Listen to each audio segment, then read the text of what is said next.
शिकणार आहोत power of your subconscious mind यामधलं चॅप्टर नंबर 16 सुप्त मन आणि समतोल मानवी संबंध.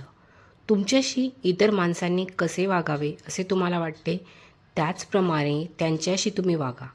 तुम्ही इतरांविषयी राग टीका करता हे विचार तुमच्या दृष्टीने फार विघातक आहेत.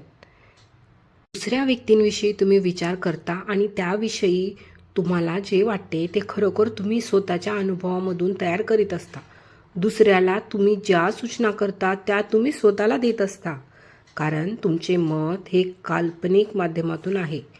ज्या मोजपट्टीने तुम्ही मोजता तुम्हाला परत तीच मोजपट्टी लावली जाते. स्वतःशिवाय कुणालाही बदलण्याची गरज नाही. इतर माणूस काय म्हणतो वा करतो हे तुम्ही त्याला त्रास देण्याची परवानगी दिल्याशिवाय ते तुम्हाला छळू शकत नाही. फक्त तुमचे स्वतःचे विचार या एकाच मार्गाने ते व्यक्ती तुम्हाला छळू शकतात.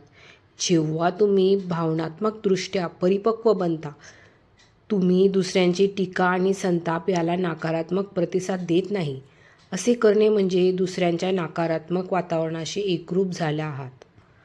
तुमच्या आयुष्याचे ध्येय निश्चित करा. कुठलाही माणूस, जागा यांना तुमची शांती, स्वस्थता आणि चांगलं आरोग्य दूर जाऊ देऊ नका.